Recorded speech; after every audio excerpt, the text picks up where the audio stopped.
What's good, YouTube? It's Nas, and we back with another video. Road to 300 subscribers, of course. And in today's video, I'm going to be talking about a role player, but not like any other role player. I'm going to be talking about a Spanish basketball NBA or EuroLeague legend and Ricky Rubio. My bad for messing up his name, but Rubio was nice, bro. He was this nice role player that could be a starter on your team and will impact the game dramatically because with his passing and he had defense to him, he was this pesty 6'2", 6'1" guard that can make an impact on the basketball game. And yes, he wasn't the player that they thought the Minnesota Timberwolves was drafting, but he was enough to impact the basketball game. I say that. I still wouldn't give that a reason to draft him over, obviously, Stephen Curry, who they drafted him and Johnny Flynn over. But Ricky ended up having a much more productive career than Johnny Flynn ever could have dreamed of having. But let's just get into the career of Ricky Rubio. And in his first season, in the 2011-2012 season, he came into the basketball late, I guess, because he was still in the EuroLeague by then. By the time that he was drafted in 2009, I believe. When his first season, the 2011-2012 season, he averaged 10.5 points per game, 4 rebounds, and 8 assists. Again, he came into the league a great playmaker. In his first season, he made all-rookie first team, so he did have the promise of a next great point guard, I would say, in the NBA. He was playing next to Kevin Love, who was an all-star at that time, and it was his team. And Ricky Rubio was another piece to be Kevin Love's point guard of the future. But obviously, we all know what would happen. But in the 2012-2013 season, Ricky averaged basically 11 points, 4 rebounds, and 7 assists. And these would be his stats for about basically his whole career. He never managed to get above 15 or 20 points, and that wasn't Ricky Rubio's game. Ricky Rubio was a pass-first guard. He looked to get his teammates involved, which there is no problem with that at all. Getting your teammates involved helps make the team better and helps the player around you. That's why everybody that played with Ricky Rubio would say that they loved Ricky Rubio as a teammate, and the fans of Minnesota, any team that he went to, they loved him.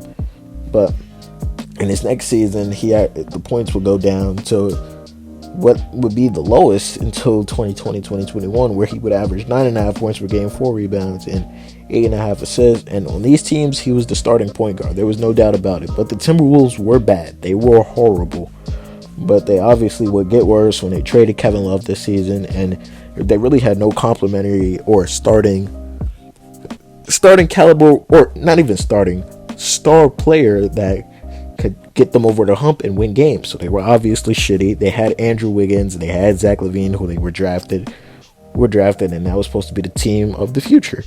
But in the 2014-2015 season, Ricky averaged 10.5 points per game, 5.5 rebounds, and 8.5 assists. You're gonna notice the assists are always gonna be up because, like I said, he's a pass first guard. And when you compare him to other playmakers, like, where would you put him? Because obviously he's not as good, not as great. Like, he was never that superstar level. But Ricky Rubio on a pass first level, he's one of the best pass first players of all time. You could debate me if you want to. You could talk shit if you want to. But Ricky Rubio was just that. He knew how to get his teammates better.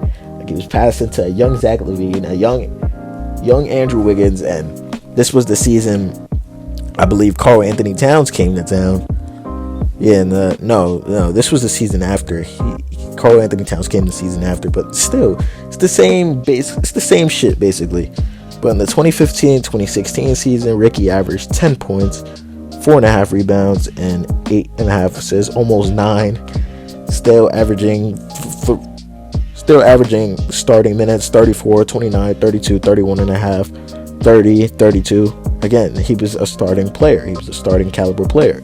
But that would all change basically in 2 seasons. But his last season in Minnesota, where in the 2016-17 season, he averaged 11 points, 4 rebounds, and 9 assists.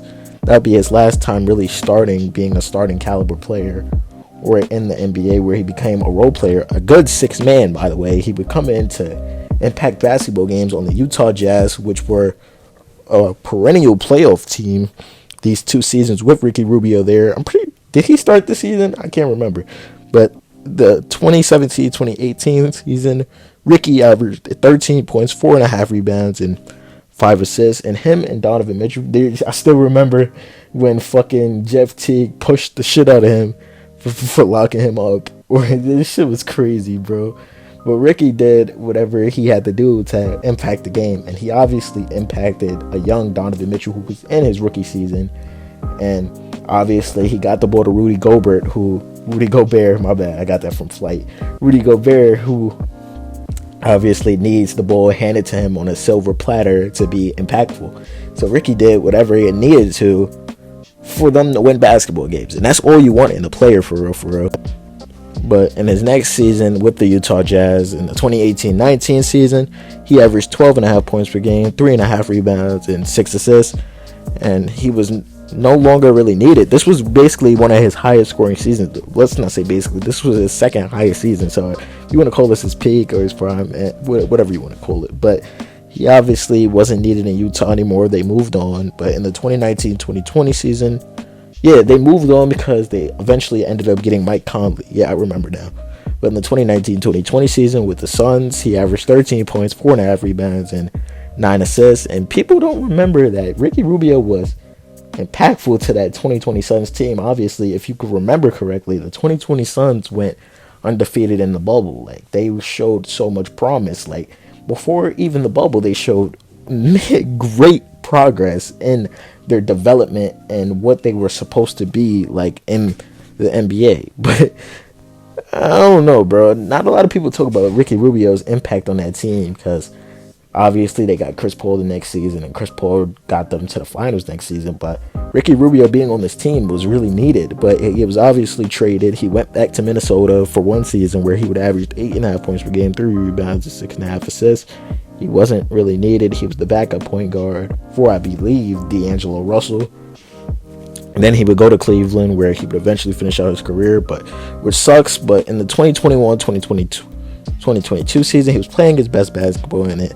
He was averaging 13 points, 4 rebounds, and 6.5 assists before he eventually tore his meniscus, and that would be pretty much the end of Ricky Rubio. Like, he was playing some of his best basketball as a sixth man. He was impacting the Cavs. The Cavs were a playoff team with Donovan Mitchell's first appearance in Cleveland, which sucks because they really needed Ricky Rubio. But obviously he was injured and he couldn't return. But the next season, he would only play 33 games before retiring and averaging 5 points, 2 rebounds, and 3.5 assists. They had no need for him. They eventually picked up Ty Jerome, who would step up into that Ricky Rubio place, which is great for the Cavs. But I wish Ricky Rubio didn't have that abrupt end to his career. And Ricky was obviously detrimental, and he was obviously healthy for majority of his seasons.